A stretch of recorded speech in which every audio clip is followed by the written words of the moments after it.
Welcome back to one of the Bears Football Plays YouTube channel. Today is Sunday, October 11th.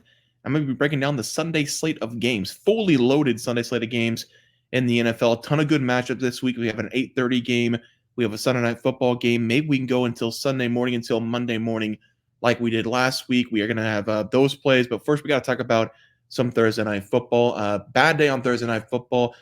Really thought we were going to battle our way back. Had a couple bad luck plays. Seattle plus 3.5. Couldn't get it done going up against the 49ers. But this one really hurt. Jordan Mason, over 82.5 rushing yards. I think he had 70 plus in the first half. He only played one snap in the second half, dealing with what they called an injury. Looked like he was fine on the sideline. MRI came back negative, or X-ray came back negative. So not entirely sure why he didn't get in the game, but the 49ers didn't need him to get the win. And then DK Metcalf had a bomb called back for a touchdown. That would have cashed that play as well. So DK Metcalf's had some bad luck over the last couple of games. I think it's 4 consecutive games, or maybe 3 consecutive games that he's had a touchdown called back. So DK Metcalf, bad luck guy right now. But here's an updated leaderboard: 38-27 to start our NFL season through 5 weeks. Let's take a look at some of the plays for this Sunday.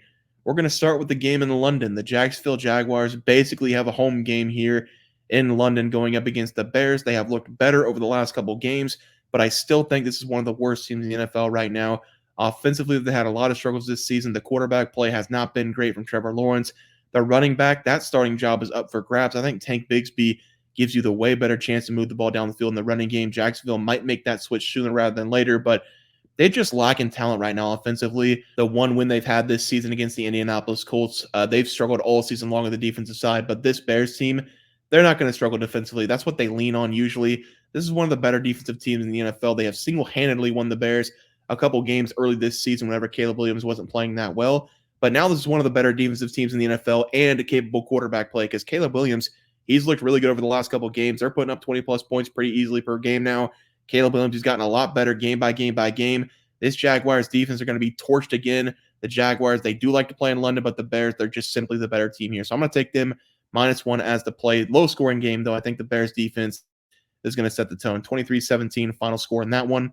Let's go over to the next play. We're going to be taking a look at the Commanders going up against the Ravens. Probably the best game on the slate here, unless you want to look at that Lions and Cowboys game, which I'm not going to do. But we got 2 quarterbacks with the exact same skill set coming into this game, both of them winning the Heisman Trophy, both of them dominating college. Both of them have been really good in the NFL so far.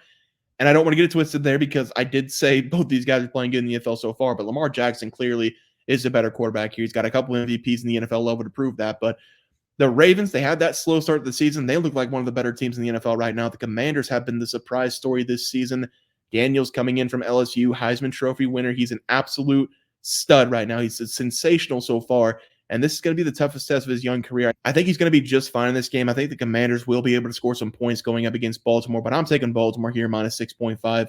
A Dan Quinn-led team usually has good defensive play. We saw that with Atlanta. We saw that with Dallas. Now we're seeing that towards the last couple games for the Commanders.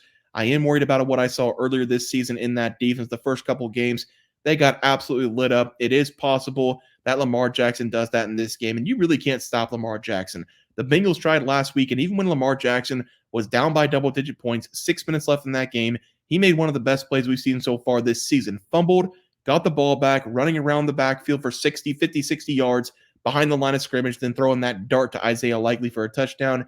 You can't stop Lamar Jackson. You might be able to contain him just a little bit in this game, but you can't stop him. I think he's going to just simply outplay the Commanders' defense. I would love this to be a competitive game, but I can also see the Ravens kind of blowing out the Commanders here. I'm going to take this play -6.5, 35-27 final score, and Daniel's toughest test of the season. And then for the last graphic play, before we get to some player props and some other plays, we're going to look at the Packers going up against the Cardinals. We're taking the Packers here -5.5 at home. The Packers in the first game for Jordan Love, he did not look good coming back from that injury. I think he was still a little bit injured in that game. He kind of rushed himself back because somehow, some way, Malik Willis found a way to get 2 wins. Maybe he was worried about his job, but had no need to worry because he's the highest paid quarterback right now in the league. But we've now seen Jordan Love go up against the Minnesota Vikings, which he didn't look great in that game until the second half. And then we saw him go up against the Rams. Didn't look great again in the first half, but he's the reason the Packers came back and won that game in the second half. The defense, they did step up a little bit for the Packers in that second half. But Jordan Love, he was so efficient coming out of the half for them. Right down the field in the first drive for the Packers, 66-yard touchdown pass to the tight end, then a 3-and-out for the defense. Then the next drive, Jordan Love led a big touchdown drive as well. So 14 points right out of the gate at halftime. I do think we're going to see a lot of that in this game out of Jordan Love. This Cardinals team, they're coming off that massive win going up against the 49ers. I think the Packers stomped them in this game, though. Call of Duty is coming out soon. Kyler Murray, he's got other obligations that he needs to get to this week. So I think Green Bay is going to rout this team. Good defensive play. Jordan Love slinging the ball all over the place on this defense. I'm going to take the Packers here. Minus 5.5 as the play. 31-17 as the final score there. Let's take a look at some player props for Sunday. And we're going to start with quarterback play. Justin Fields, over 40.5 rushing yards going up against the Raiders. Last week against the Dallas Cowboys, did not have a good rushing day. That's because the Dallas Cowboys didn't have Micah Parsons or Lawrence. I have a theory that because the Dallas Cowboys couldn't rush very well going up against Justin Fields, because they kept him in the pocket for the majority of the game, and that was probably the worst we've seen Justin Fields play this season. He needs some pressure on him to move out of the pocket, because I think he's a lot better when he gets himself out of the pocket, looking downfield, extending plays, and then he can take off and run. We got Max Crosby on the other side of this, and he's an absolute freak. So I think Max Crosby is going to get to him in this game. Pittsburgh, they haven't looked good in back-to-back weeks.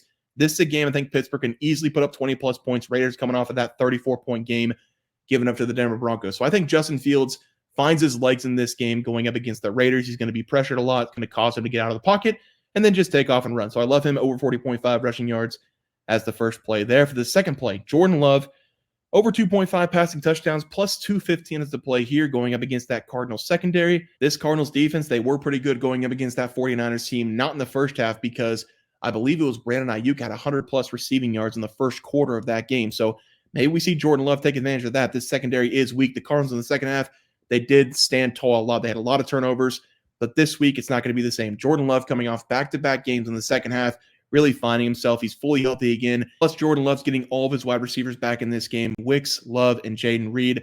I love Jordan Love in this game. Over 2.5 passing touchdowns, plus 215. Very juicy going up against a very bad secondary in the Cardinals.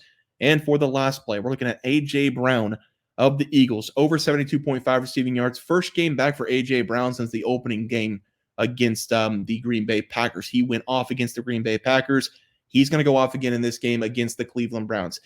Not to be a nerd here, but we got some little advanced stats, little defensive scheme analysis here. The Cleveland Browns this season, they've run the most single high safety coverage out of anybody in the NFL. 64 times so far in 2024. Last year, they ran it 320 times in 2023. Both of those numbers were season high at the time. So currently for the Browns, they are running the most single high safety coverage out of anybody. They also run a lot of man coverage.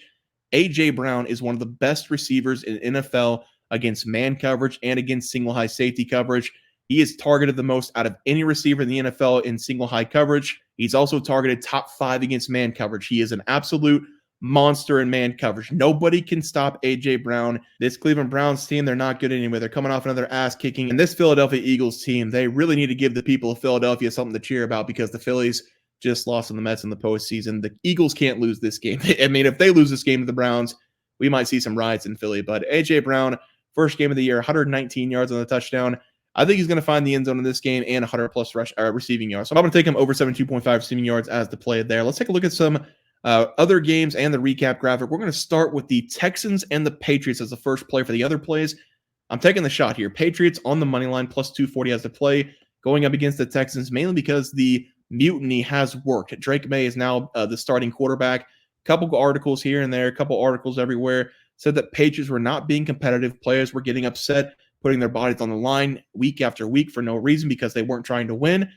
Patriots have decided to make the switch now. They're going to their rookie quarterback. The offensive line is horrible, but that means Drake May is just going to have to step up, be a little bit better here, use his feet. I know the Patriots don't need a good quarterback because they've had 20-plus years of Tom Brady, but I like Drake May. I watch him a lot in North Carolina. I hope he's good. I do want him to play well in this game. I think he's got a really good opportunity going up against the Texans, who have been vulnerable at times in the secondary. The Texans are also going to be without their best weapon, Nico Collins, and they looked horrible in that second half without him last week. They didn't put up any points going up against the Buffalo Bills in the second half, besides that 50-plus yard field goal at the end of the game. So they looked horrible. I think we're going to see an uplifted performance here out of the Patriots defense. They have been good all the season long. I think we're going to see them score some points.